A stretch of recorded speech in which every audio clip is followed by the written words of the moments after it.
അപ്പോൾ ഈ ബുക്കിൻ്റെ ടൈറ്റിലിനെ പറ്റി അന്ന് ചോദിച്ചു, വൈ മെൻറ്റർ മാറ്റേഴ്സ്. ഒരു ഓൺട്രപ്രണർ ഈ ബുക്ക് വായിക്കുന്നതിന് മുമ്പ്, ഈ ബുക്കിൻ്റെ ഉള്ളടക്കം വായിക്കുന്നതിന് മുമ്പ്, അല്ലെങ്കിൽ ഒരു സ്റ്റാർട്ടപ്പ് ഫൗണ്ടർ ഈ ബുക്കിൻ്റെ ഉള്ളടക്കം വായിക്കുന്നതിന് മുമ്പ് അദ്ദേഹം ചിന്തിക്കേണ്ട രണ്ട് കാര്യങ്ങളുണ്ട്.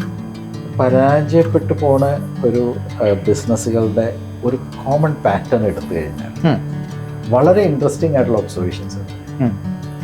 നമ്മൾ ഈ ഒരു ഇൻട്രാക്ഷൻ്റെ തുടക്കത്തിൽ നമ്മൾ സംസാരിച്ചപ്പോൾ ഞാനൊരു 3 കാര്യങ്ങൾ പറഞ്ഞു. ഒരു ചാപ്റ്ററുണ്ട്, ചാപ്റ്റർ 6. ഓക്കെ. അതിൽ ഒരു ആശയം ഞാൻ മുന്നോട്ട് വെച്ചിട്ടുണ്ട്. അതിൽ നോ യുവർ മെന്റർ. ഇന്നത്തെ ഒരു കാലഘട്ടത്തിൽ ethical approach is the most important aspect. എന്തുകൊണ്ട് നല്ല ബിസിനസ് ഐഡിയാസ് ഫെയിലാവും, എന്തുകൊണ്ട് കഴിവുറ്റ എക്സ്പീരിയൻസ് ഉള്ള പ്രൊഫഷണൽസ് തെറ്റായ തീരുമാനങ്ങൾ എടുക്കുന്നു, എന്തുകൊണ്ട് സക്സസ്ഫുൾ ആവുമെന്ന് വിചാരിച്ചിട്ടുള്ള ബിസിനസ് മോഡൽസ് ഫെയിലിയർ ആവും. പ്രിയ പ്രേക്ഷകർക്ക് സ്വാഗതം. ഇന്ന് നമ്മുടെ കൂടെയുള്ളത് പ്രശസ്ത മാനേജ്മെന്റ് വിദഗ്ധനും അതുപോലെ തന്നെ സ്റ്റാർട്ടപ്പ് കൺസൾട്ടൻറ്റും ഒക്കെ ആയിട്ടുള്ള ഡോക്ടർ ജോർജ് വി ആൻ്റണി സാറാണ്. സാർ സ്വാഗതം.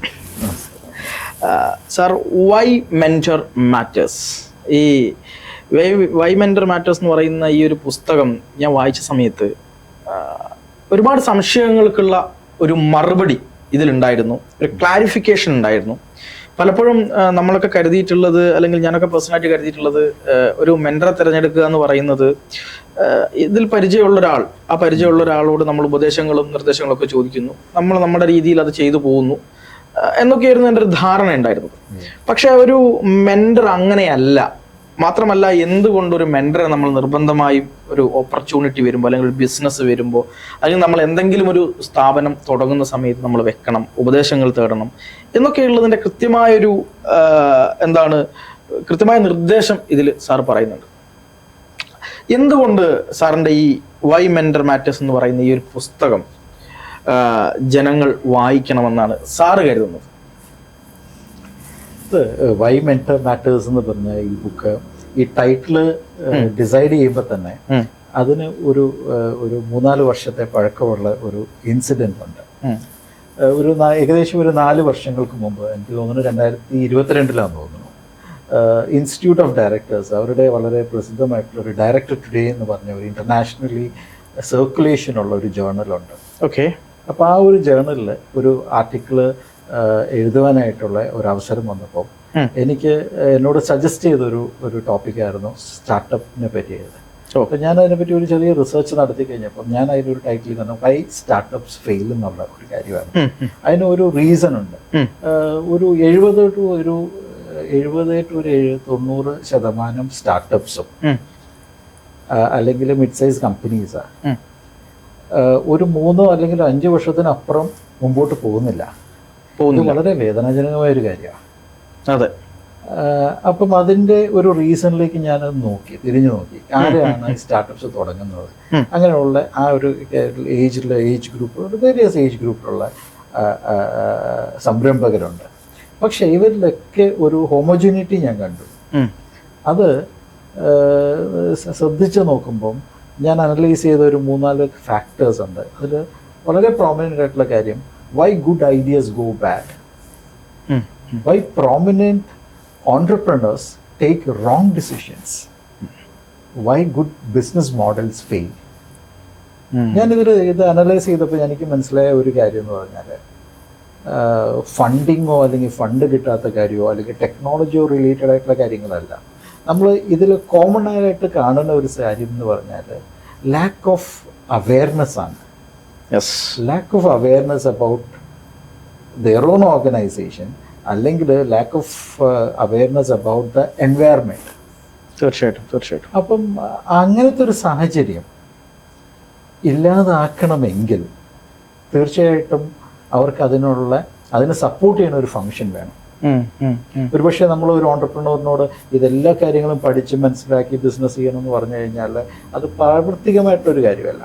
അപ്പം അങ്ങനെയുള്ള സാഹചര്യത്തിലാണ് ഒരു മെൻറ്ററിൻ്റെ റിലവൻസും ഇമ്പോർട്ടൻസും സ്മോൾ ആൻഡ് മീഡിയം എൻ്റർപ്രൈസസിലോ അല്ലെങ്കിൽ സ്റ്റാർട്ടപ്സിലോ വരുന്നത്. സാധാരണ മിക്ക വലിയ കമ്പനികളും അഡ്വൈസേഴ്സിനെ വെക്കാറുണ്ട്. പക്ഷേ ഈ സ്മോൾ എൻ്റർപ്രൈസസ് അല്ലെങ്കിൽ സ്റ്റാർട്ടപ്സിൽ അങ്ങനെ ഒരു ട്രെൻഡ് ഇല്ല. യഥാർത്ഥത്തിൽ അവിടെയും വേണം, അവിടെയും തീർച്ചയായിട്ടും വേണം. അപ്പം ഞാൻ പറഞ്ഞു വരുന്നത് എന്താണെന്ന് വെച്ചാൽ ഈ ഒരു കാര്യം മനസ്സിലാക്കിയിട്ട് അപ്പം എനിക്ക് മനസ്സിലാക്കിയപ്പം എനിക്ക് തോന്നി നമ്മൾ ഒരു മെൻറ്ററിൻ്റെ റിലവൻസ് എന്താ, ഒരു മെൻറ്ററിനെ എങ്ങനെയുള്ള ഒരാളായിരിക്കണം ഒരു മെൻറ്റർ, എങ്ങനെയാണ് ഒരു മെൻറ്ററിനെ ഐഡൻറ്റിഫൈ ചെയ്യേണ്ടത്, എങ്ങനെ ഒരു മെൻറ്ററിൽ നിന്ന് മാക്സിമം ഒരു കൈൻഡ് ഓഫ് ഒരു ബിസിനസ് ഡെവലപ്പ് ചെയ്യാനായിട്ടുള്ള കോൺട്രിബ്യൂഷൻ കൊണ്ടുവരണം. അങ്ങനെ ഒരു ആശയത്തിൽ നിന്നാണ് ഇങ്ങനെ ഒരു ബുക്ക് വരാനുള്ള സാഹചര്യം ഉണ്ടായത്. അപ്പോൾ അതുകൊണ്ടാണ് ഞാൻ വൈ മെൻറ്റർ മാറ്റേഴ്സ് എന്നുള്ള ആ ഒരു ടൈറ്റിലിംഗ് ആ ബുക്കിന് കൊടുത്തത്. ആ ബുക്കിൻ്റെ ഫുൾ ടൈറ്റിൽ എന്ന് പറഞ്ഞാൽ വൈ മെൻറ്റർ മാറ്റേഴ്സ്. തീർച്ചയായിട്ടും A must read hand book for MSME entrepreneur and startup leadership. ഇതാണ് ഇതിന്റെ മുഴുവൻ പേര് എന്ന് പറയുന്നത്. പക്ഷെ അത് നമ്മൾ എളുപ്പത്തിൽ പറയുമ്പോൾ വൈ മെൻറ്റർ മാറ്റേഴ്സ് ആ ഒരു കാര്യം പറയുന്നു. നമ്മളൊരു ഓപ്പർച്യൂണിറ്റി വരുമ്പോൾ അല്ലെങ്കിൽ ഈ സ്റ്റാർട്ടപ്പുകൾ കൊണ്ടുവരുമ്പോൾ ഒരു ബിസിനസ് സാധ്യത മുന്നിൽ കാണുന്ന സമയത്ത് മെൻറ്റർ എന്ന് പറയുന്ന വാക്ക് അത് ഇപ്പം വ്യാപകമായിട്ട് ആളുകൾ ചിന്തിക്കുകയും അതിനെപ്പറ്റി മനസ്സിലാക്കുകയൊക്കെ ചെയ്യുന്നു. മെൻറ്റർ അത്യാവശ്യമാണ് എന്ന രീതിയിലാണ്. കാരണം പല ബിസിനസ്സുകളും ആ രീതിയിൽ പരാജയപ്പെടുന്നുണ്ട്, സ്റ്റാർട്ടപ്പുകളും പരാജയപ്പെടുന്നുണ്ട്. ആ സ്റ്റാർട്ടപ്പുകളൊക്കെ പരാജയപ്പെടുമ്പോൾ നിങ്ങൾക്ക് എന്തുകൊണ്ടൊരു മെൻറ്റർ ഇല്ല, നിങ്ങൾക്ക് എന്തുകൊണ്ടൊരു നിങ്ങളൊരു മെൻറ്ററെ സമീപിച്ചില്ല എന്ന ചോദ്യം വരുന്നുണ്ട്. ഇപ്പം ഞാൻ ചോദിക്കുന്നത് എന്തുകൊണ്ടാണ് മെൻറ്റർ ഒരു വളരെ പ്രാധാന്യമായിട്ട് വളരെ പ്രധാനപ്പെട്ട ഒരു ഘടകമായിട്ട് മാറുന്നത്? മെൻറ്റർ എന്നൊരു കോൺസെപ്റ്റ് അത് നമ്മൾ ഒരു പ്രാചീന ഭാരതത്തിൻ്റെ സംസ്കാരം എടുത്തു നോക്കിയാലും രാജ്യസദസ്സുകളിലും അതുപോലെ ഇപ്പം നമ്മൾ ബുദ്ധിസം നമ്മൾ ആ ഫിലോസഫി നോക്കുമ്പോഴും ഏത് ആർഷഭാരത സംസ്കാരം നോക്കുമ്പോൾ അവിടെയൊക്കെ രാജാക്കന്മാർക്ക് അല്ലെങ്കിൽ ഭരണാധികാരികൾക്ക് ഒരു അഡ്വൈസർ ഉണ്ടായിരുന്നു എന്നുള്ള ഒരു ഫാക്ടർ നമുക്ക് എല്ലാവർക്കും അറിയാം. അഡ്വൈസർ ഉണ്ടായിരുന്നു. അതെ, സത്യമാണത്. അതെ. അപ്പം നമ്മൾ കമ്പനികളെ ശ്രദ്ധിക്കുമ്പോൾ എന്തുകൊണ്ട് ഈ സ്റ്റാർട്ടപ്സ് പലതും ഫെയിലാവണമെന്നുള്ള ഒരു ഫാക്ടർ നമ്മൾ ചിന്തിക്കുമ്പം ഒരു കാര്യം നമ്മൾ മനസ്സിലാക്കേണ്ടത്, പലപ്പോഴും സ്റ്റാർട്ടപ്സ് തുടങ്ങുന്നത് ഏതെങ്കിലും ഒരു ഐഡിയ അല്ലെങ്കിൽ ഒരു കോൺസെപ്റ്റ് വെച്ചിട്ടാണ്. അതിൽ കൂടുതലും ആൾക്കാർ കാണുന്നത് അതിൻ്റെ പോസിബിലിറ്റീസിലാണ് ഏറ്റവും കൂടുതൽ ശ്രദ്ധ കേന്ദ്രീകരിക്കുന്നത്. അതിനകത്ത് കുറേ എന്താ പറയുക റിക്വയർമെൻറ്റ്സ് അല്ലെങ്കിൽ അതിൻ്റെ ഒരു നെഗറ്റീവ് സൈഡുണ്ട്, അല്ലെങ്കിൽ അതിൻ്റെ ആ ആസ്പെക്റ്റുകളിലേക്ക് ആരും കൂടുതൽ ശ്രദ്ധ വെക്കുന്നില്ല. ജനറലി വരുന്നത് അതിൻ്റെ പോസിബിലിറ്റീസിലേക്ക് ഫോക്കസ് ചെയ്താൽ പോകണം. അപ്പോൾ നമ്മൾ കൂടുതലും ഇൻ ടോട്ടാലിറ്റിയിൽ ആ ഒരു ടോട്ടാലിറ്റി ഫ്രെയിം വർക്കിൽ ശ്രദ്ധിക്കാനും ഒക്കെ പലപ്പോഴും പറ്റാതെ വരാറുണ്ട് പല സ്റ്റാർട്ടപ്സ്. ശരിക്കും പറഞ്ഞു കഴിഞ്ഞാൽ വലിയ വലിയ കമ്പനീസിൽ അഡ്വൈസറി ബോർഡുണ്ട്. പക്ഷേ എന്തുകൊണ്ട് ഒരു സ്റ്റാർട്ടപ്പിന് അല്ലെങ്കിൽ ഒരു MSME കമ്പനിക്ക് ഇങ്ങനെ ഒരു സിസ്റ്റം ഇല്ല? ഇപ്പം ഞാൻ മെൻറ്ററിങ് ചെയ്യുന്ന സ്റ്റാർട്ടപ്സുകളുണ്ട്. അതിൽ ഒരു കാര്യം ഞാൻ മിക്കപ്പോഴും ചെയ്യാറുള്ളത്, അവിടെ ഒരു നല്ലൊരു അഡ്വൈസറി ബോർഡിനെ കൊണ്ടുവരാറുണ്ട്. അതിൻ്റെ പർപ്പസ് എന്ന് വെച്ചാൽ അങ്ങനെയുള്ളവരുടെ ആ ഒരു വിസ്ഡം ഈ കമ്പനികൾക്ക് ഒരുപാട് ഗുണം ചെയ്യും. ഇപ്പം എന്തുകൊണ്ടാണ് ഒരു മെൻറ്ററിൻ്റെ റിക്വയർമെൻ്റ് എന്ന് ചോദിച്ചാൽ, അത് നമ്മുടെ വീട്ടിലെ അമ്മമാർ കറി ഉണ്ടാക്കുമ്പോൾ എന്താണ് ഒരു സോൾട്ട് അല്ലെങ്കിൽ ഉപ്പിൻ്റെ പ്രാധാന്യം എന്തെന്ന് ചോദിക്കുന്ന പോലെയാണ്. ഇന്ന് മിക്ക കമ്പനികളിലും ടെക്നോളജിക്കലി അഡ്വാൻസ് കോമ്പിറ്റൻ്റ് ആണ്, അല്ലെങ്കിൽ ഒരു നോളജ് ബേസിൽ വെച്ചിട്ട് അവർക്ക് കോമ്പിറ്റൻസി ഉണ്ട്, എക്സ്പീരിയൻസ് ബേസിൽ കോമ്പിറ്റൻസി ആണ്. പക്ഷേ ഒരു മെൻറ്റർ എന്ന് പറഞ്ഞാൽ ഇത് മൂന്നുമല്ലാതെ വേറൊരു ഫാക്ടറുണ്ട്. ഒരു ബിസിനസ്സിനെ അതിൻ്റെ ടോട്ടാലിറ്റിയിൽ മനസ്സിലാക്കാൻ പറ്റുന്ന ഒരാൾ, നമ്മൾ കാണാത്ത കാര്യം കണ്ട് നമുക്ക് അത് പറഞ്ഞു തരുന്ന ഒരാൾ, എൻവയറമെൻറ്റിലുള്ള ഓപ്പർച്യൂണിറ്റി എന്താണെന്ന് മനസ്സിലാക്കി അത് കാലഘട്ടത്തിൻ്റെ അനുസരിച്ച് മാറ്റങ്ങൾ ഉൾക്കൊണ്ടുകൊണ്ട് നമുക്ക് മാറാനും ഉൾക്കൊള്ളാനും ഒക്കെയുള്ള ഒരു ഉപദേശം തരുന്ന ഒരാൾ. നമ്മൾ അല്ലെങ്കിൽ ഒരു നക്ഷലിൽ പറഞ്ഞാൽ നമ്മൾ കാണാത്ത പല കാര്യങ്ങളും കണ്ട് നമ്മളെ പ്രോപ്പറായിട്ടുള്ള നമ്മൾ ഉദ്ദേശിക്കുന്ന ഒരു ഡിസൈർഡ് റിസൾട്ട്സിലേക്ക് എത്തിക്കാൻ വേണ്ടി നമ്മളെ സപ്പോർട്ട് ചെയ്യാൻ ഒരു വ്യക്തി, ഇതാണ് ഒരു റൈറ്റ് മെൻറ്റർ എന്ന് പറയുന്നത്. ഇത് ആക്ച്വലി ഒരു മെൻറ്റർ എന്നുള്ളതല്ല അവിടെ വരേണ്ടത്. ഒരു റൈറ്റ് വേർഡ് എന്നോട് ചോദിച്ചാൽ ഇറ്റ്സ് നോട്ട് മെൻറ്റർ എന്നുള്ള വാക്കല്ല. ഓർഗനൈസേഷൻസ് ലുക്ക് ഫോർ, അല്ലെങ്കിൽ സ്റ്റാർട്ടപ്സ് അല്ലെങ്കിൽ MSME should look for the right mentor. അതാണ് ഏറ്റവും ക്രിട്ടിക്കൽ ആയിട്ടുള്ളത്. ചില ഓർഗനൈസേഷൻസിൽ അല്ലെങ്കിൽ ചില MSMEയിലോ അല്ലെങ്കിൽ സ്റ്റാർട്ടപ്സിനോ ഒക്കെ മെന്റേഴ്സ് ഉണ്ട്. പക്ഷേ the question is, are you having the right mentor? പലപ്പോഴും പ്രശ്നങ്ങൾ വരുന്നതും ഒക്കെ ഇവിടെയാണ്. നമ്മുടെ മെന്റർ എന്ന് പറയുമ്പം ആ മെന്റർ എന്ന് പറഞ്ഞ ആ വാക്കിൻ്റെ അർത്ഥം പൂർണ്ണമായി ഉൾക്കൊണ്ടിട്ട് വേണം ഒരു മെന്ററിനെ തിരഞ്ഞെടുക്കാൻ. ഇപ്പോൾ ഈ ബുക്കിൻ്റെ ടൈറ്റിലിനെ പറ്റി അങ്ങ് ചോദിച്ചു, വൈ മെന്റർ മാറ്റേഴ്സ്. ഒരു ഓൺട്രപ്രണർ ഈ ബുക്ക് വായിക്കുന്നതിന് മുമ്പ്, ഈ ബുക്കിൻ്റെ ഉള്ളടക്കം വായിക്കുന്നതിന് മുമ്പ്, അല്ലെങ്കിൽ ഒരു സ്റ്റാർട്ടപ്പ് ഫൗണ്ടർ ഈ ബുക്കിൻ്റെ ഉള്ളടക്കം വായിക്കുന്നതിന് മുമ്പ് അദ്ദേഹം ചിന്തിക്കേണ്ട രണ്ട് കാര്യങ്ങളുണ്ട്. Why mentor matters for me, why mentor matters for my organisation.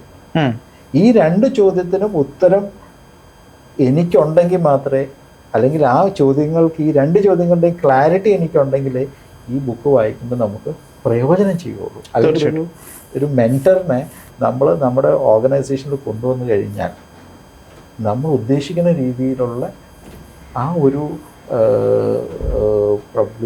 Results കിട്ടും. അതെ, തീർച്ചയായിട്ടും. ഇപ്പം ഞാൻ നേരത്തെ പറഞ്ഞതുപോലെ നമ്മുടെ സ്റ്റേറ്റ് ഗവൺമെൻറ്റും അതുപോലെ തന്നെ സെൻട്രൽ ഗവൺമെൻറ്റും ഒക്കെ ഒരുപാട് പദ്ധതികൾ, ഒരുപാട് പ്രചാരണങ്ങളൊക്കെ നടത്തുന്നുണ്ട്. കാര്യം നമ്മൾ ഇന്ത്യ എന്ന് പറയുന്ന രാജ്യം പലപ്പോഴും ഈ MSME അതുപോലെ തന്നെ പുതിയ സംരംഭകത്വ വികസനത്തിൽ പ്രത്യേക വകുപ്പും കാര്യങ്ങളും അതിൻ്റെ മന്ത്രിയൊക്കെ ഉണ്ട്. അപ്പം നമ്മൾ അതർ സ്റ്റേറ്റ്സിനെ പോലെ നമ്മൾ വളരണമെങ്കിൽ നമ്മളിവിടെ കൃത്യമായിട്ട് നമുക്കിവിടെ സംരംഭങ്ങൾ ഉണ്ടാവണം. അത് പുതിയ യുവാക്കൾ അതിലേക്ക് കടന്നു വരണം. അവർക്ക് അനന്തമായ സാധ്യതകളുണ്ട് എന്ന് പറയാറുണ്ട്. അപ്പം അങ്ങനെ അനന്തമായ സാധ്യതകളുണ്ട്. പക്ഷേ അതിനെ പലപ്പോഴും അവർക്ക് എന്ത് ചെയ്യാൻ കഴിയുന്നില്ല, ഉപയോഗപ്പെടുത്താൻ കഴിയുന്നില്ല. ഒരുപക്ഷെ രണ്ട് തരത്തിലാണ് ഞാൻ മനസ്സിലാക്കുമ്പോൾ. സ്വന്തം കയ്യിൽ നിന്ന് ഈ പറയുന്നത് പോലെ ഇതിൻ്റെ കോസ്റ്റ് എടുത്തുകൊണ്ട്, അല്ലെങ്കിൽ ഇതിൻ്റെ മൂലധനം സ്വന്തം കയ്യിൽ നിന്ന് എടുത്തുകൊണ്ട് ചെയ്യുന്ന ആളുകൾ, അല്ലെങ്കിൽ ഏതെങ്കിലുമൊക്കെ തരത്തിൽ നമ്മുടെ ഈ പദ്ധതികൾ ഉപയോഗപ്പെടുത്തിക്കൊണ്ട് ചെയ്യുന്ന ആളുകളൊക്കെ ഉണ്ട്. പക്ഷെ അവർക്കൊക്കെ പലതരത്തിലുള്ള ബുദ്ധിമുട്ടുകളും ഉണ്ടാവുന്നുണ്ട്. അവിടെ ഒരു യഥാർത്ഥ ഒരു എന്താണ് ഈ പറയുന്നത് പോലെ ഒരു MSME സ്റ്റാർട്ട് ചെയ്യുന്ന ഒരു വ്യക്തി, സ്റ്റാർട്ടപ്പ് കൊണ്ടുപോകുന്ന ഒരു വ്യക്തി, അയാൾ ഒരു മെന്റർ എന്ന് പറയുന്ന വാക്ക് ഞാൻ അങ്ങ് പറഞ്ഞതുപോലെ ദ റൈറ്റ് മെന്റർ, ഒരു ശരിയായ മെന്ററെ കണ്ടുപിടിക്കാൻ അവർക്ക് എങ്ങനെയാണ് അത് സാധിക്കുക? അവർ അതിന് എന്താണ് ചെയ്യേണ്ടത്? അങ്ങ് ചോദിച്ച ഈ ചോദ്യം ഓരോ ഓൺട്രപ്രണറും അല്ലെങ്കിൽ ഒരു സ്റ്റാർട്ടപ്പ് മെന്ററും ഉത്തരം കണ്ടെത്തേണ്ട ഒരു ചോദ്യമാണ്. ഒരു മെന്ററെ തിരഞ്ഞെടുക്കുന്നതിന് മുമ്പ് അതിൻ്റെ ഉത്തരം കണ്ടെത്തേണ്ട അവരവരുള്ളിൽ തന്നെ ചോദിക്കേണ്ട ഒരു ചോദ്യമാണ്. ഇപ്പം എൻ്റെ ഈ ബുക്കില്, ഈ വൈ മെന്റർ മാറ്റേഴ്സ് എന്നുള്ള ഈ ബുക്കില്, ഇതിനെ ഞാനൊരു ബുക്ക് എന്ന് പറയത്തില്ല, ഇതൊരു ഹാൻഡ് ബുക്ക് എന്നുള്ളത് ഒരു റെഫറൻസ് ഹാൻഡ് ബുക്കാണ്. ആ രീതിയിലാണ് ഞാൻ ഈ ഹാൻഡ് ബുക്ക്, ഈ ബുക്കിനെ, ഈ ഗ്രന്ഥത്തിനെ ഞാൻ കാണുന്നത്. ഇതിൽ ഒരു ചാപ്റ്ററുണ്ട്, ചാപ്റ്റർ 6. അതിൽ ഒരു ആശയം ഞാൻ മുന്നോട്ട് വെച്ചിട്ടുണ്ട്. അതിൽ നോ യുവർ മെന്റർ. നമ്മൾ ബാങ്കിങ് സിനാരിയോയിൽ KYC എന്ന് പറഞ്ഞൊരു കോൺസെപ്റ്റ് ഉണ്ട്, നോ യുവർ കസ്റ്റമർ. അതെ, നമ്മളൊരു അക്കൗണ്ട് ഓപ്പൺ ചെയ്യാൻ ചെല്ലുമോ അല്ലെങ്കിൽ ഒരു ലോൺ ഫെസിലിറ്റി എടുക്കാൻ ചെല്ലുമ്പോഴൊക്കെ ബാങ്ക്സ് നമ്മുടെ ഇൻഫർമേഷൻ ഗ്യാദർ ചെയ്യും. അവർക്ക് ബാങ്കിന് ആവശ്യമുണ്ട് എന്ന് തോന്നുന്ന ക്രിട്ടിക്കലായിട്ടുള്ള, നമ്മളെപ്പറ്റി, ഒരു വ്യക്തിയെ പറ്റി അറിയേണ്ട ഇൻഫർമേഷൻസ്, ക്രിട്ടിക്കലായിട്ടുള്ള കാര്യങ്ങൾ അവർ ചെയ്യും. തീർച്ചയായിട്ടും. അതെന്തുകൊണ്ടാണ് അവർ ചെയ്യണത്? അത് ആ കസ്റ്റമർ ബാങ്കിൻ്റെ ഒരു അവിഭാജ്യ ഘടകം മാറുവാണ്.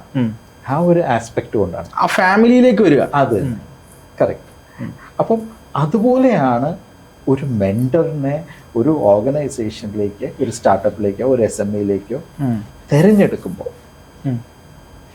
അതുകൊണ്ടാണ് ഞാൻ ഈ ഒരു ബുക്കിൽ നോ യുവർ മെന്റർ എന്ന് പറഞ്ഞൊരു കോൺസെപ്റ്റ് ഞാൻ ഇൻട്രൊഡ്യൂസ് ചെയ്തിട്ടുണ്ട്.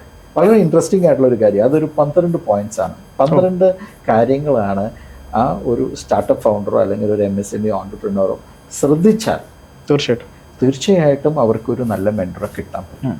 പലപ്പോഴും അങ്ങ് നേരത്തെ സൂചിപ്പിച്ചതുപോലെ നമുക്ക് പരിചയമുള്ള ഒരു വ്യക്തി, അല്ലെങ്കിൽ നമ്മൾ ഇൻഡസ്ട്രിയിൽ അറിയപ്പെടുന്ന ഒരു വ്യക്തി, അല്ലെങ്കിൽ ആരെങ്കിലും നമ്മൾ ഫ്രണ്ട് സർക്കിളിലോ അല്ലെങ്കിൽ ആരോടെങ്കിലും നമ്മൾ ചോദിക്കും, ഒരിക്കൽ ഒരു അഡ്വൈസ് തരും, അപ്പോൾ ആരെങ്കിലും റെഫർ ചെയ്യുന്ന ഒരു വ്യക്തി, ഇങ്ങനെയൊക്കെയാണ് പലപ്പോഴും മെൻറ്റേഴ്സിനെ അല്ലെങ്കിൽ ഒരു അഡ്വൈസറിനെ കൊണ്ടുവരുന്നത്.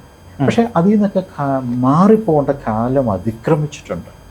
കാരണം നമ്മുടെ ഓർഗനൈസേഷനിൽ ഒരു മെൻറ്ററായിട്ട് വരുന്ന ഒരു വ്യക്തി ആരായിരിക്കണം, അദ്ദേഹത്തിന് വേണ്ട ചില റിക്വയർമെൻറ്റ്സ് ഉണ്ട്. ആ ഓർഗനൈസേഷനിലേക്ക് ഒരു മെൻറ്ററായിട്ട് വരുമ്പോൾ ചില റിക്വയർമെൻറ്റ്സ്, അതിൽ ഒരു ഒരു ഒരു ക്രിട്ടിക്കൽ ഒരു പോയിൻ്റാണ് എബിലിറ്റി ടു അണ്ടർസ്റ്റാൻഡ് ബിസിനസ്. നമ്മുടെ ബിസിനസ് മനസ്സിലാക്കാനായിട്ട് സാധിക്കുന്ന ഒരു വ്യക്തിയായിരിക്കണം. അത് വളരെ ഇമ്പോർട്ടൻ്റാണ്. പലപ്പോഴും പല ഓർഗനൈസേഷനും മെൻറ്റേഴ്സായിട്ട് വരുന്നവർക്ക് ഈ പറഞ്ഞ ഒരു ക്വാളിറ്റി പലപ്പോഴും കാണാറില്ല.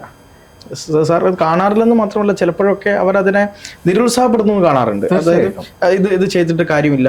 അപ്പൊ ഒരു മനുഷ്യൻ വളരെ പ്രതീക്ഷയോടുകൂടി അവന്റെ മനസ്സിലുള്ള ഒരു ആശയത്തെ പരിപോഷിപ്പിക്കാൻ വേണ്ടി കൊണ്ടുവന്ന ഒരു സംഭവമായിരിക്കും, ഒരു കാര്യമായിരിക്കാം ഈ സ്റ്റാർട്ടപ്പ്. പക്ഷെ അതിനെ നിഷ്കരണം, അതിനെ അതിനെ തളർത്തിക്കളയുന്ന രീതിയിലേക്ക്, പുറകോട്ടടിപ്പിക്കുന്ന രീതിയിലേക്ക് അതിനെ ചെയ്യാറുണ്ട്. പക്ഷെ അങ്ങനെ ഉള്ള ആളായിരിക്കരുത്. അതെ, തീർച്ചയായിട്ടും അങ്ങ് പറഞ്ഞ ആ ആശയമാണ് രണ്ടാമത്തെ പോയിന്റായിട്ട് ഞാൻ ഈ ബുക്കിൽ ഈ ചാപ്റ്ററിൽ കൊണ്ടുവന്നിരിക്കുന്നത്. എന്താ അറിയോ, fit and compatibility to organisation വളരെ ഇമ്പോർട്ടൻ്റ് ആയിട്ടുള്ള ഒരു കാര്യമാണ്. അതുപോലെ പലപ്പോഴും ചിലപ്പം ഞാനത് പറയുമ്പോൾ എനിക്കറിയില്ല, ചിലപ്പം വിയോജിക്കാം, വളരെ ചർച്ച ചെയ്യപ്പെടുന്ന ഒരു കാര്യമാണ് എക്സ്പീരിയൻസ് ഓഫ് എ മെൻറ്റോർ എന്നുള്ളത്.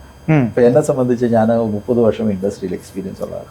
പക്ഷേ ഈ 30 വർഷത്തെ എക്സ്പീരിയൻസ് എന്ന് പറയുന്നത് എൻ്റെ ഒരു ബെനിഫിറ്റോ അല്ലെങ്കിൽ അതൊരു പോസിറ്റീവായിട്ടൊരു കാര്യമാവണത് എപ്പോഴാണെന്ന് വെച്ചാൽ, എനിക്ക് ഇന്നത്തെ കാര്യങ്ങൾ, ഇന്നത്തെ നോളജ് ഞാൻ അപ്ഡേറ്റ് ചെയ്തിട്ടുണ്ട്. ഇന്നലകളിലെ നോളജ് വെച്ചിട്ട് ഇന്ന് എനിക്ക് പെർഫോം ചെയ്യാൻ പറ്റില്ല, അല്ലെങ്കിൽ ഒരു കമ്പനീനെ അഡ്വൈസ് ചെയ്യാൻ പറ്റില്ല. ഇന്നലകളിൽ ഞാൻ അക്വയർ ചെയ്തിട്ടുള്ള നോളജ് അത് പ്രോബബ്ലി ഒരു വിസ്ഡമായിട്ട് മാറി, ആ എക്സ്പീരിയൻസ് എനിക്ക് വിസ്ഡമായിട്ട് മാറി. ഇന്നത്തെ ആവശ്യമുള്ള നോളജ് എനിക്കില്ലെങ്കിൽ എനിക്ക് ഇന്നലകളുടെ നോളജ് കൊണ്ടൊന്നും ചെയ്യാൻ പറ്റില്ല. അപ്പം ഒരു മെൻറ്റർ എന്ന് പറയുന്ന ഒരു വ്യക്തി, he should be willing to, or he should be prepared to update knowledge, update ആയിരിക്കണം, ഇൻഫർമേഷൻ, അല്ലെങ്കിൽ he has to have the willingness to update. അങ്ങനെയുള്ള ഒരു വ്യക്തി ആയിരിക്കണം ഒരു മെൻറ്ററായിട്ടുണ്ട്. ആ ഒരു ക്വാളിറ്റി ഒരു മെൻറ്ററിന് വളരെ സുപ്രധാനമായിട്ടുള്ള ഒരു കാര്യമാണ്. അതുപോലെ തന്നെ ഒരു ഓൺട്രപ്രണർ മൈൻഡ് സെറ്റ്. അപ്പൊ അങ്ങ് നേരത്തെ പറഞ്ഞ ഒരു കാര്യമുണ്ട്, നമ്മളൊരു കാര്യം ചെയ്യാനായിട്ട് വരുമ്പോൾ അത് പറ്റത്തില്ല, അല്ലെങ്കിൽ എപ്പോഴും whistle blowing kind of A character. ഒരു മെൻറ്റർ ഷുഡ് ബി ആൻ എനേബിളർ. അത് വളരെ ഇമ്പോർട്ടൻ്റ്. ഒരു എനേബിളർ ആയിരിക്കണം. അതുപോലെ ഒരു ഓൺട്രപ്രണർ മൈൻഡ് സെറ്റ് ആവശ്യമാണ്. തീർച്ചയായിട്ടും. ഓൺട്രപ്രണർ മൈൻഡ് സെറ്റ് ഇല്ലാതെ നമ്മൾ എപ്പോഴും വിസിൽ ബ്ലോ ചെയ്തുകൊണ്ടിരുന്നു കഴിഞ്ഞാൽ എവിടെ ഒരു കമ്പനി വളരാൻ പറ്റും? അപ്പം അതൊക്കെ വളരെ, അതുപോലെ പ്രൊഫഷണൽ എക്സ്പെർട്ടൈസ്, നെറ്റ്വർക്കിംഗ്, നല്ലൊരു നെറ്റ്വർക്കിംഗ് ഉള്ള ഒരു മെൻറ്റർ ആണെങ്കിൽ നമുക്ക് തീർച്ചയായിട്ടും അത് നമ്മുടെ ഓർഗനൈസേഷൻ ഒരുപാട് ഗുണം ചെയ്യും. പല ഏരിയാസിലും നമുക്ക് എനേബിൾ ചെയ്ത് മുമ്പോട്ട് കൊണ്ടുപോകാൻ പറ്റും. അതുപോലെ പറഞ്ഞ ഒരു കാര്യമാണ് integrity and ethical behaviour and commitment and availability. ഇത് രണ്ടും വളരെ ഇമ്പോർട്ടൻ്റാണ്. ഇന്നത്തെ ഒരു കാലഘട്ടത്തിൽ ethical approach is the most important aspect. പല വലിയ ഓർഗനൈസേഷനിലും അതിന് തന്നെ ഒരു ചീഫ് എത്തിക്സ് ഓഫീസർ എന്ന് പറഞ്ഞ ഒരു റോള് തന്നെ ഉണ്ട് ഓർഗനൈസേഷൻസിൽ. അപ്പം അങ്ങനെയുള്ള സാഹചര്യത്തിൽ ഈ whether you are MSME organisation അല്ലെങ്കിൽ ഒരു സ്റ്റാർട്ടപ്പ് ഓർഗനൈസേഷൻ, ഈ ഒരു വർക്ക് കൾച്ചർ ഡെവലപ്പ് ചെയ്ത് കൊണ്ടുവരാൻ പറ്റുന്ന ഒരു സാഹചര്യം വേണം. അല്ലെങ്കിൽ ആ ഒരു മെൻറ്ററിന് അങ്ങനെ ഉള്ള കോമ്പീറ്റൻസീസ് ഉള്ള ഒരു മെൻറ്റർ ആകുമ്പോൾ നമുക്ക് വളരാൻ ഒരുപാട്. പിന്നെ പലപ്പോഴും കാണുന്ന ഒരു ആസ്പെക്റ്റ് എന്ന് പറഞ്ഞാൽ, നമ്മളൊരാളെ ഒരു മെൻറ്ററായിട്ട് അപ്പോയിൻറ്റ് ചെയ്യും, അല്ലെങ്കിൽ നമ്മളൊരു മെൻറ്ററായിട്ട് വരും, നമുക്ക് ആവശ്യമുള്ള സമയങ്ങളിൽ ഒന്നും അവൈലബിൾ ആയിരിക്കില്ല. ഇതൊരു ക്രിട്ടിക്കൽ ആസ്പെക്റ്റ് ആണ്, പലപ്പോഴും നമ്മൾ ശ്രദ്ധിക്കപ്പെടാറില്ല. ഒരു പ്രധാനപ്പെട്ട ഒരു തീരുമാനം എടുക്കേണ്ട സാഹചര്യത്തിൽ അവൈലബിൾ ആയിരിക്കില്ല. അപ്പോൾ അത് നെഗറ്റീവായിട്ട് ബാധിക്കും. അതെ. അപ്പോൾ നമുക്ക് അവൈലബിലിറ്റി ഒരു വലിയ ഫാക്ടറാണ്. ഇന്ന് at the end of the day ഒരു നക്ഷലായിട്ട് പറയുകയാണെങ്കിൽ, ഒരു മെൻറ്റർ എന്ന് പറയുന്നത്, ഇപ്പം നമ്മൾ ഇതിൽ ഈ ബുക്കിൽ ഞാനൊരു 12 ആസ്പെക്ട്സ് ആണ് പ്രതിപാദിച്ചേക്കുന്നത്. ഈ 12 കാര്യങ്ങളും ഒന്ന് മനസ്സിലിരുത്തി ഒരു മെൻറ്ററിനെ ഐഡൻറ്റിഫൈ ചെയ്യാൻ ശ്രമിച്ചാൽ തീർച്ചയായിട്ടും ഒരു ഓർഗനൈസേഷന് ഒരു നല്ല ഒരു മെൻറ്ററിനെ ലഭിക്കുമെന്നതിൽ യാതൊരു സംശയമില്ല. തീർച്ചയായിട്ടും. അപ്പം ആ രീതിയിലാണ് നമ്മൾ ഒരു സ്റ്റാർട്ടപ്പ് തുടങ്ങുന്ന സമയത്ത് നമ്മളൊരു മെൻറ്ററിനെ കൈകാര്യം ചെയ്യും, അല്ലെങ്കിൽ നമ്മൾ തിരഞ്ഞെടുക്കുമ്പോൾ നമ്മൾ ചിന്തിക്കേണ്ട കാര്യങ്ങൾ. മാത്രമല്ല സാർ പറഞ്ഞതുപോലെ ഒരു ഫാമിലി ആണ്, നമ്മളൊരു ഫാമിലിയിലേക്കാണ് വരുന്നത്. നമ്മുടെ ഇപ്പോൾ ഒരു വിവാഹം ചെയ്ത് വീട്ടിലേക്ക് വരുന്നത് പോലെ, ആ കുടുംബത്തിൽ അംഗമാകുന്നത് പോലെ അത്രയും വിശ്വാസതയും ആ സ്ഥാപനത്തോടും ആ ഒരു ബിസിനസ്സിനോടും ആത്മാർത്ഥതയുമുള്ള മെന്റേഴ്സ് ആയിരിക്കണം എന്നുള്ളൊരു ഘടകം കൂടെ സാർ അത് അത് വളരെ കൃത്യമായ കാര്യമാണ്. അത് പലപ്പോഴും പല ആളുകൾക്കും പറ്റാറില്ല എന്നുള്ളതും കൂടി ഞാൻ എൻ്റെ ശ്രദ്ധയിൽ പലപ്പോഴായിട്ട് പെട്ട ഒരു കാര്യമാണ്. ആ ഒരു ഇൻവോൾവ്മെന്റ്, ആ ഒരു അൺകണ്ടീഷണൽ ഒരു ഇൻവോൾവ്മെന്റ് ഉണ്ടല്ലോ, അത് വളരെ that is very very important. തീർച്ചയായിട്ടും അത് ഓർഗനൈസേഷൻ്റെ ഗ്രോത്തിനും സസ്റ്റൈനബിൾ ഗ്രോത്തിനും വളരെ ക്രിട്ടിക്കലായിട്ടുള്ള ഒരു കാര്യമാണ്. തീർച്ചയായിട്ടും. ഇപ്പം ഈ മാറിയ കാലഘട്ടത്തിൽ ഒരുപാട് യുവജനങ്ങൾ, യൂത്ത് ഈ സ്റ്റാർട്ടപ്പിന് പുറകെ പോകാറുണ്ട്. സ്റ്റാർട്ടപ്പ് മിഷൻസ്, അങ്ങനെ പല തരത്തിലുള്ള പദ്ധതികളൊക്കെ അവർ ഉപയോഗപ്പെടുത്തിക്കൊണ്ട് മുന്നോട്ട് പോകാറുണ്ട്. ഇപ്പോൾ പ്രധാനമന്ത്രിയുടെ തന്നെ സ്റ്റാർട്ടപ്പ് മിഷനുകൾ പലതുണ്ട്, ഇപ്പം മുദ്ര ലോൺ ഉൾപ്പെടെയുള്ള കാര്യങ്ങളുണ്ട്. പക്ഷേ ഇവരൊക്കെ ഇത് ചെയ്യുന്ന സമയത്തും പല ആളുകളും അങ്ങ് നേരത്തെ പറഞ്ഞതുപോലെ പരാജയപ്പെട്ടു പോകുന്നൊരു കാര്യമുണ്ട്. അതിൽ പരാജയപ്പെടാനുള്ള കാര്യങ്ങൾ, ഏറ്റവും പ്രധാനപ്പെട്ട കാര്യങ്ങൾ എന്തൊക്കെയാണ്? അത്തരം പലപ്പോഴായിട്ട് ഇവർക്ക് ഈ പരാജയം സംഭവിക്കാനുള്ള കാര്യങ്ങളിൽ അങ്ങ് ശ്രദ്ധിച്ചിട്ടുള്ള ഏറ്റവും പ്രധാനപ്പെട്ട കുറച്ച് കാരണങ്ങളെന്ന് പറയാമോ? അത് പരാജയപ്പെട്ടു പോണ ഒരു ബിസിനസ്സുകളുടെ ഒരു കോമൺ പാറ്റേൺ എടുത്തു കഴിഞ്ഞാൽ വളരെ ഇൻട്രസ്റ്റിംഗ് ആയിട്ടുള്ള ഒബ്സർവേഷൻസ് ഉണ്ട്. നമ്മൾ ഈ ഒരു ഇൻട്രാക്ഷൻ്റെ തുടക്കത്തിൽ നമ്മൾ സംസാരിച്ചപ്പം ഞാനൊരു 3 കാര്യങ്ങൾ പറഞ്ഞു. Why good ideas go bad, why professional entrepreneurs അല്ലെങ്കിൽ why professionals, successful professionals take wrong decisions, why good business models fail. വളരെ ചിന്തിക്കേണ്ട ഒരു വിഷയമാണത്. എന്തുകൊണ്ട് നല്ല ബിസിനസ് ഐഡിയാസ് ഫെയിലാവുന്നു, എന്തുകൊണ്ട് കഴിവുറ്റ എക്സ്പീരിയൻസ് ഉള്ള പ്രൊഫഷണൽസ് തെറ്റായ തീരുമാനങ്ങൾ എടുക്കുന്നു, എന്തുകൊണ്ട് സക്സസ്ഫുൾ ആവുമെന്ന് വിചാരിച്ചിട്ടുള്ള ബിസിനസ് മോഡൽസ് ഫെയിലിയർ ആവും. ഐഡിയ ഇംപ്ലിമെൻ്റ് ചെയ്യുന്ന കാര്യത്തിൽ അവർ പരാജയപ്പെട്ടു പോകും. ഇത് ഇപ്പോൾ താങ്കൾ പറഞ്ഞ പോലെ ഇതിനെപ്പറ്റി ഒന്ന് അനലൈസ് ചെയ്ത് കഴിയുമ്പോൾ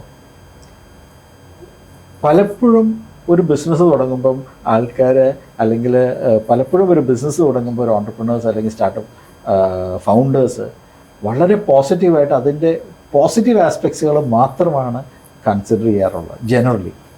ഇതിൻ്റെ ചാലഞ്ചസ് ഉണ്ട്. ചാലഞ്ചസ് എന്ന് പറയുന്നത് ആ കാര്യത്തെപ്പറ്റി അധികം ബോധേഡ് ആവാറില്ല. സാറത്തിൽ അതും കൂടെ കൃത്യമായി നോക്കേണ്ടതല്ലേ? ഇത് തീർച്ചയായിട്ടും ആ ചാലഞ്ചസിനെ പറ്റി കൃത്യമായിട്ടുള്ള ഒരു ധാരണ ഇല്ലാത്തത് കൊണ്ടാണ് ഈ പ്രോബ്ലം ഉണ്ടാകുന്നത്, ഈ ഫെയിലിയേഴ്സ് വരുന്നത്. ഞാൻ നേരത്തെ പറഞ്ഞ ആ ഒരു ആസ്പെക്റ്റിലേക്ക് ഞാൻ പിന്നെയും ഈ ആസ്പെക്റ്റ് ഞാൻ ചുരുക്കി കൊണ്ടുവരുവാണ്.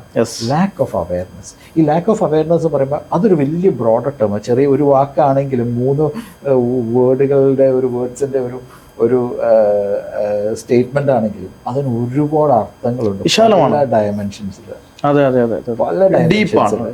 അതെ, അത് ലാക്ക് ഓഫ് അവയർനെസ് എന്ന് പറയുമ്പോഴത്തേക്കും clarity own business, changing business environment. ഒരു ബിസിനസ് എൻവയറമെൻറ്റിൻ്റെ ചേഞ്ചസിനെ ഉൾക്കൊള്ളാനായിട്ടുള്ള അല്ലെങ്കിൽ സസ്റ്റൈനബിൾ ആയിട്ടുള്ള ഒരു ബിസിനസ് വേണ്ടിയിട്ടുള്ള ഒരു സ്ട്രാറ്റജീസ്, അല്ലെങ്കിൽ ചിലപ്പോൾ wrong selection of human assets ആവാം, അല്ലെങ്കിൽ ടെക്നോളജി അഡോപ്റ്റ് ചെയ്തത് ചിലപ്പം അതിൻ്റെ പോരായ്മകളാവാം, അല്ലെങ്കിൽ ഫണ്ടിങ്ങിൻ്റെ റിലേറ്റഡ് പ്രോബ്ലംസ് ആവാം.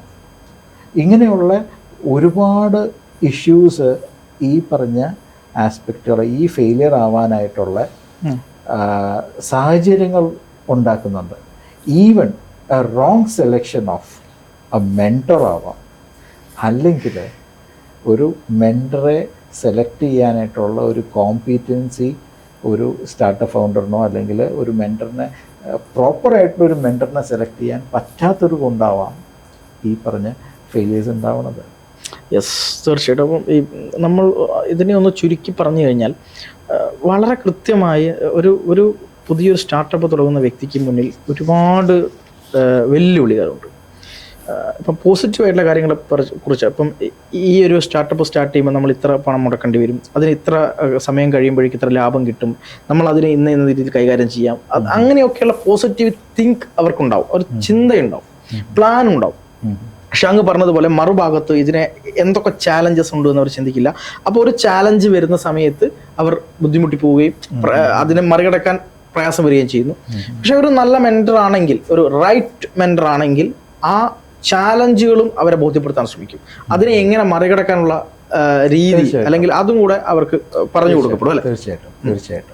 അപ്പൊ അതാണ് അതിന്റെ ഒരു രീതി. അപ്പൊ അത് കുറച്ചുകൂടെ നമ്മളെ ബെറ്റർ രീതിയിലേക്ക് കൊണ്ടുപോകും ഈ ഒരു ഓപ്ഷൻ എന്ന് പറയുന്നത്, അതായത് ഓപ്പർച്യൂണിറ്റിയെ. തീർച്ചയായിട്ടും.